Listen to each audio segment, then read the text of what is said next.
Feedback எல்லாம் கேட்டு ஒரு நடவடிக்கை எடுக்கிறனால இது வந்து ஒரு வீக்னஸ்ன்னு எடுத்துக்க கூடாது. வீக்னஸா இருக்கிறவங்க இதை செய்ய மாட்டாங்க. வம்படிக்குனாச்சும் நிப்பாங்க. நம்ம சொன்ன ஒரு முதல் பார்வைன்னு எனக்கு சொன்னோம் பாருங்க. அந்த வம்படி பார்வையில நிப்பாங்க. ஒரு கான்ஃபிடென்ட்டா இருக்கிறவங்க, அவங்க மேல நம்பிக்கையா இருக்கிறவங்க தான், பரவால்ல நீங்க இது மாரி சொல்றீங்களா? ஓகே.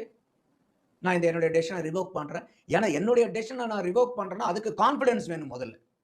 அவர் அந்த கான்ஃபிடன்ஸ்ல தான் பண்றாருன்னு பார்க்கிறேன். அது வந்து பயந்துகிட்டு, ஐய்யயோ! இந்த கட்சி எல்லாம் சொல்றாங்க. அதனால நம்ம பயந்துகிட்டோங்கிறது பண்றதில்ல.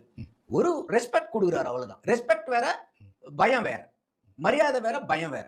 அப்போ இத வந்து நம்ம வந்து எடுத்த உடனே நம்ம சொன்ன உடனே விஜய் அவர்கள் பயந்துட்டாரு, முதல்வர் பயந்துட்டாரு. இனிமேல் நம்ம எது ஒண்ணுனாலும் கம்பு சுத்துனா அவர வந்து பயப்படுத்திக்கலாம்னு நெனச்சாங்கன்னா, அவங்க ரொம்ப ஏமாந்துருவாங்க. ஏன்னா விஜய் வந்து அக்ரசிவ் பெர்சன் கிடையாது.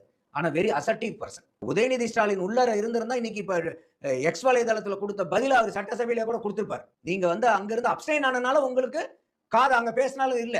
வெளிய வந்து போகும்போது மக்களுக்கும் தெரியணும் இது. மக்களுக்கும் தெரிஞ்சாதான் இது பெரிய அளவுக்குன்னு வரதுனால அவர் குடுத்திருக்காருன்னு பார்க்கிறேன். அதனால விஜய் அவர்கள வந்து மிரட்டி பணிய வைக்கலாம்னு நெனச்சாங்கன்னா ரொம்ப தப்பு. நம்ம ஆரம்பத்துல இருந்தே அவர வாட்ச் பண்ணும்போது, எந்த இடத்திலயுமே வந்து மத்தவங்க என்ன சொல்லுவாங்க? மத்தவங்க என்ன நம்மள கிரிட்டிசைஸ் பண்ணுவாங்க? நம்ம இதுக்காக நம்ம இப்படி மாத்திக்கலாமா? அப்படி மாத்திக்கலாமோன்னு அவர் விஜய் அவருடைய நடவடிக்கைகள எந்த இடத்திலயும் மாத்தி நம்ம பார்த்தது பார்க்கல. இந்த இடத்துல ஒரு மரியாதை காரணமாக தான் இத செஞ்சிருக்காரே ஒழிய, இவங்க மேல இருக்கக்கூடிய பயத்தின் காரணமாக நெனச்சாங்கன்னா, அது நெனைக்கிறவங்க ஏமாந்துருவாங்கங்கிறது என்னுடைய பார்வை.